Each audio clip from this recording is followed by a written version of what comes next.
I was on the pain pills. I did have doctors just writing prescriptions after prescriptions.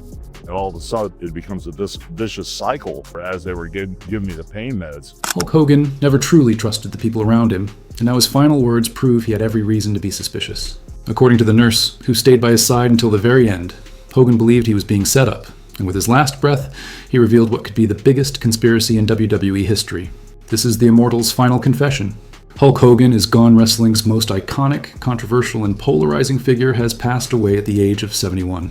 But this isn't a simple celebrity obituary. It's a story far darker, stranger, and more disturbing than anyone expected.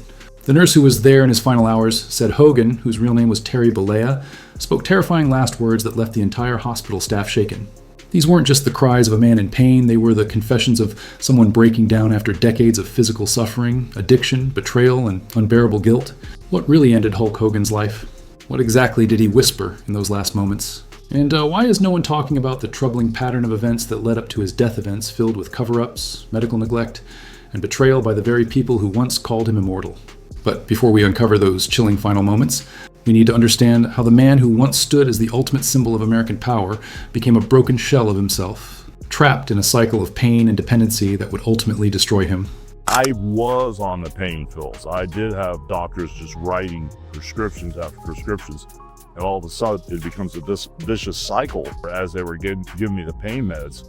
I was in crazy pain. I couldn't even function. That voice you just heard was Hulk Hogan, speaking in one of the last honest and emotional confessions he ever made. For him, the drugs weren't just a phase, they were the only thing keeping him standing. After nearly 10 back surgeries, multiple neck reconstructions, and decades of crashing onto steel and plywood in the wrestling ring, Hogan's body had become his own prison. And the doctors didn't break that cycle, they fueled it. According to the nurse, who was reportedly with him during his final hours, Hogan became fully aware that the end was near, and what he said next was both terrifying and heartbreaking. The nurse, who chose to remain anonymous out of fear of backlash from Hogan's estate, recalled him quietly muttering, "I should have stopped years ago. I knew this day would come, but I thought I'd be standing when it did."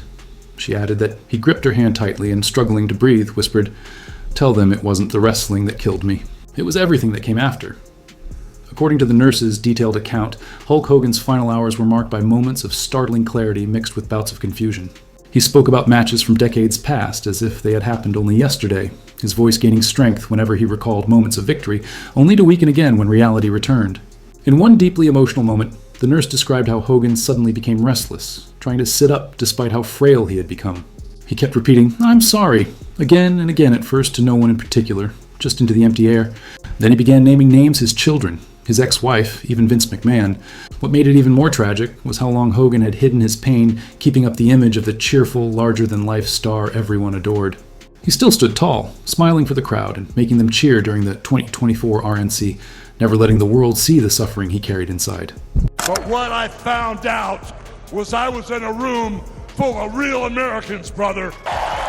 And at the end of the day, with our leader up there, my hero, that gladiator, we're gonna bring America back together.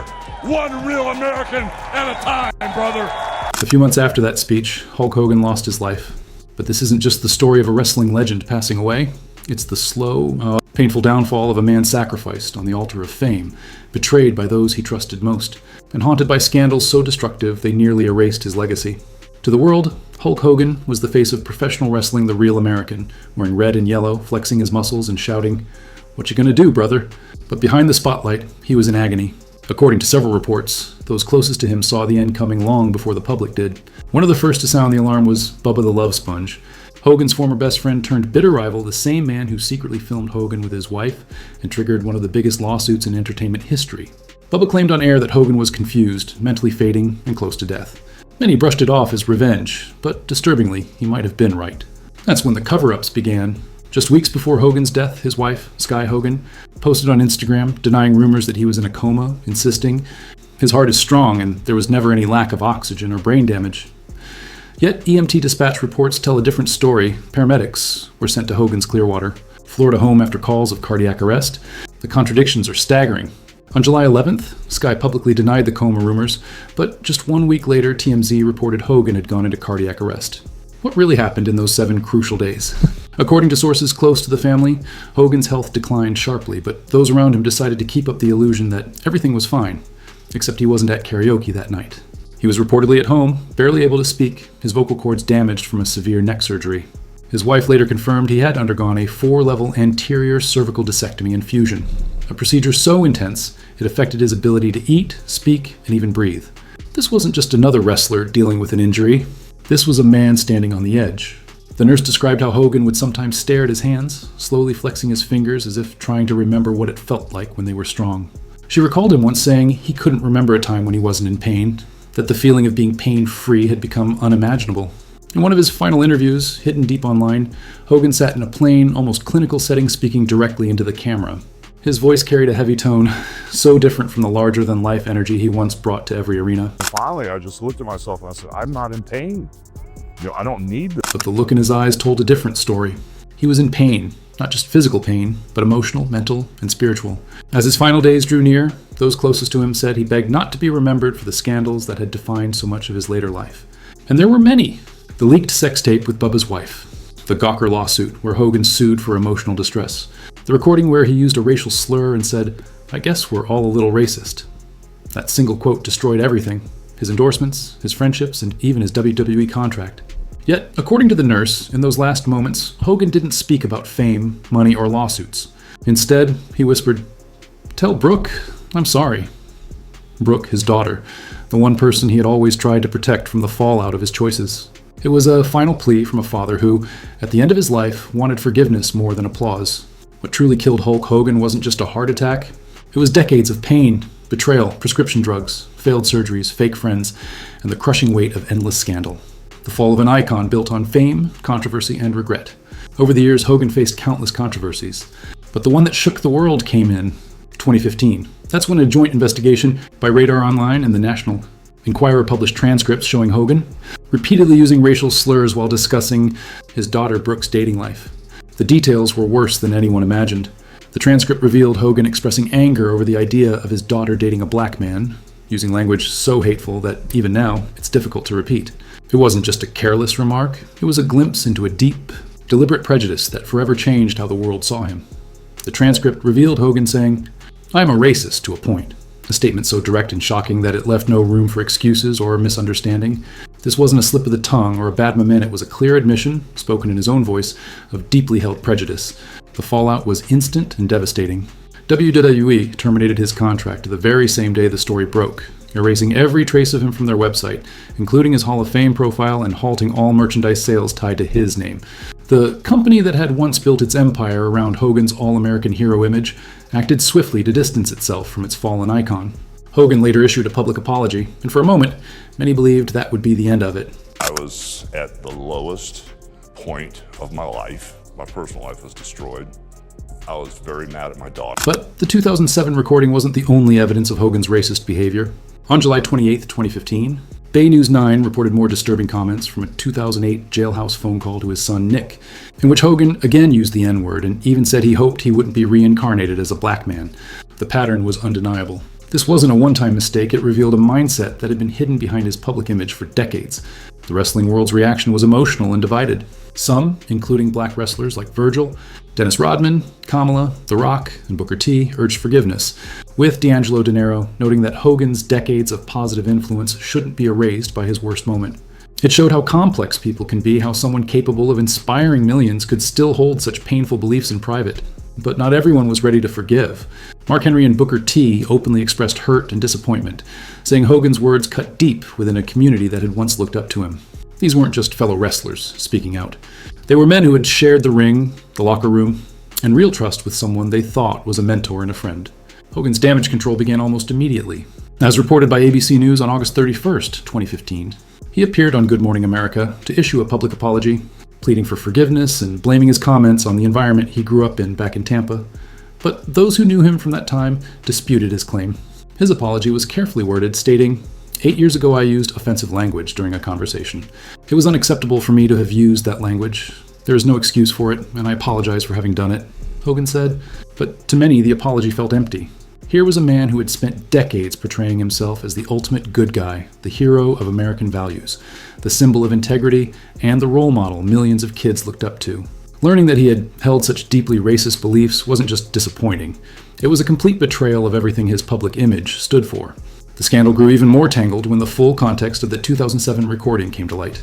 This wasn't only about racism, it was also tied to another controversy that would devastate Hogan's reputation and finances. The racist remarks were part of a longer recording that included intimate footage, the same footage that would spark one of the most infamous privacy lawsuits in entertainment history. These scandals were deeply intertwined, creating a media storm that refused to die down. Every article about his racist comments mentioned the sex tape, and every report about the lawsuit brought the racist remarks back into focus. Hogan was caught in an endless loop of public outrage, unable to escape the shadow of his own actions. And as we move into the second part of this tragic story, it's crucial to understand that these revelations didn't just destroy Hulk Hogan's reputation, they shattered the very myth of the man he had spent a lifetime building. They completely changed the way we think about fame, privacy, and accountability in the digital era. The man who once symbolized American heroism had become a warning about the dangerous gap between who celebrities appear to be and who they truly are. The racism scandal was only the beginning. What comes next is a story of betrayal, revenge, and one of the most shocking legal battles in modern media history.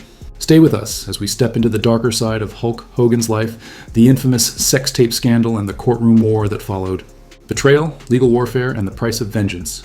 If the racism controversy exposed the ugly beliefs hidden beneath Hogan's all-American image, the sex tape scandal revealed something even more disturbing.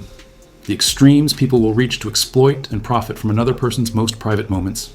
This isn't just a story about a leaked video, it's about friendship, deceit, and a legal fight that would change online journalism forever. It all began with one of the most twisted betrayals in entertainment history. The 2007 sex tape featuring Hulk Hogan and Heather Clem, the wife of DJ Todd Allen Clem, better known as Bubba the Love Sponge, the very man Hogan once called his best friend. Think about that for a moment. This wasn't some random encounter or a relationship that slowly developed, it was his best friend's wife. What appeared to be a calculated setup would go on to haunt Hulk Hogan for the rest of his life. The recording stayed hidden for years, like a ticking time bomb waiting to detonate. But in April 2012, 5 years after it was filmed, that bomb finally went off. The sex tape was leaked online, and on October 4th, 2012, Gawker published a short clip for the world to see. The leak wasn't accidental, it was a deliberate act that triggered one of the most groundbreaking legal battles in privacy law history.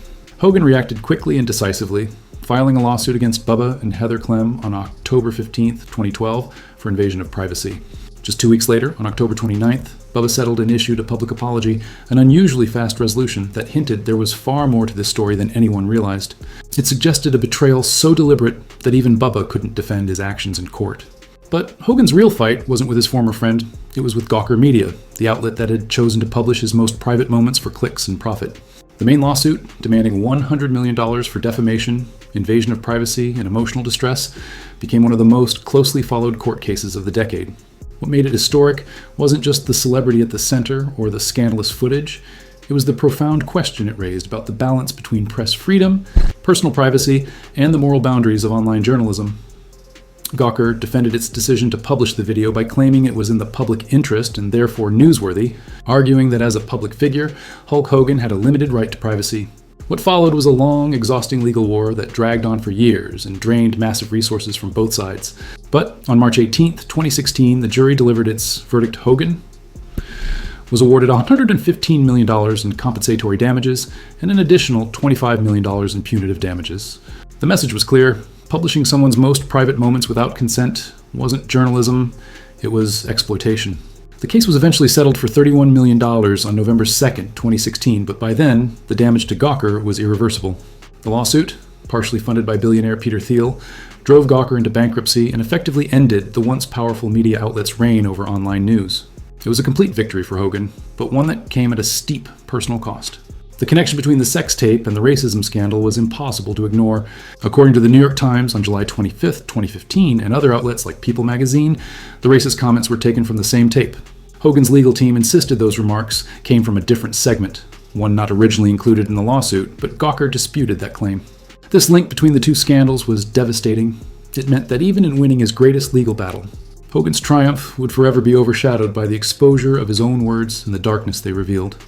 The timing couldn't have been more cruel. Just as Hulk Hogan celebrated one of the biggest legal victories in history, winning a massive privacy settlement, the racist remarks from that same recording were simultaneously destroying his reputation and career. It was as if fate ensured that his greatest triumph would forever be overshadowed by his greatest shame. The impact on Hogan's legacy was deep and irreversible. The combined weight of both scandals completely changed how the world saw him. Retailers like Target and Walmart pulled his merchandise, and Mattel halted production of his action figures.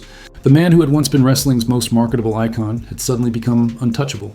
WWE eventually reinstated him to the Hall of Fame in 2018, after numerous apologies and outreach efforts with youth organizations, as reported by BBC News on July 16, 2018. But to many fans and critics, that reinstatement rang hollow. They questioned whether true redemption was even possible after such openly racist comments. Even after his death, the scandals refused to fade away.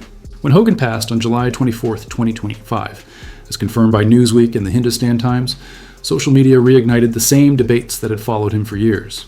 Some posts recalled his controversial RNC appearance and racist remarks, while others focused on the betrayal and the sex tape scandal that had defined his later life. The conversations about forgiveness, accountability, and legacy continued long after he was gone. What makes this story so heartbreaking isn't just the fall of a legend.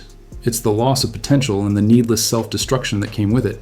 Hulk Hogan had everything: fame, wealth, respect, and a legacy that could have endured for generations. But his private beliefs and the way they were exposed not only destroyed his reputation, but also changed the landscape of celebrity culture and online media forever. The Gawker case reshaped the boundaries between press freedom and personal privacy, proving that even public figures have a right to protect their most intimate moments from exploitation. Yet, while that legal victory defined the limits of media power, the racism scandal exposed the limits of personal redemption in the digital age. In a world where private words can become public in an instant, Hogan's fall became a cautionary tale about accountability and authenticity. His later controversies could never overshadow the legacy he built in the ring-a-pick feuds with legends like Andre the Giant, Randy Savage, Roddy Piper, The Ultimate Warrior, Ric Flair, Sting, and The Rock that defined generations of wrestling fans. From the unforgettable body slam heard around the world at WrestleMania 3 to his emotional showdown with The Rock at WrestleMania X8, Hogan embodied the spectacle and spirit of professional wrestling. Despite everything that followed, those moments remain untarnished, a testament to the power of performance, the magic of storytelling, and the enduring impact of a man who once made millions believe in the legend of Hulk Hogan. But as we reflect on Hulk Hogan's legacy following his death on July 24, 2025, we're left with a figure defined by contradiction, a man who embodied both the glory and the darkness of fame. He was one of wrestling's greatest icons, a hero who inspired millions, yet also one of its most controversial figures, whose personal failings cast long shadows over his achievements. Hogan's life serves as a mirror reflecting the duality of human nature, the capacity for greatness, and the inevitability of imperfection. His story isn't just about scandal or redemption. It's about how easily a legacy can be rewritten when private truth collides with public image. The lessons of his journey extend far beyond the wrestling ring, that character matters as much as charisma, that fame magnifies both virtue and flaw, and that in the age of endless visibility, no mask can stay on forever. As the curtain falls on Hulk Hogan's remarkable yet turbulent life, the wrestling world mourns not just a legend, but a lesson, one that reminds us that even the strongest heroes can crumble, and that the real battle is often fought within. His death on July 24, 2025, marked the end of an era both glorious and disgraceful, era that inspired millions while revealing the uncomfortable truth about the flawed humanity behind the hero. The man who once urged fans to say your prayers and eat your vitamins ultimately reminded us that even the brightest icons can cast the darkest shadows. In the end, Hulk Hogan's life was less about triumph or failure and more about the complexity of being human. Heroes aren't perfect, they're people, capable of greatness and failure in equal measure. The real tragedy wasn't that Hogan fell, it's that he had so far to fall, and that his descent shattered the faith of those who had believed in him the most. As fans continue to wrestle with his legacy, one thing is certain: Hulk Hogan's story will endure as both an inspiration and a warning tale about fame's double-edged sword, the cost of prejudice, and the heavy burden of lost trust. Hulkamania may have defined a generation, but in the end, it was the man behind the legend, Terry Bollea, whose choices defined how he will truly be remembered. Thanks for watching. Check out the other cards on your screen to dive deeper into more stories like this one.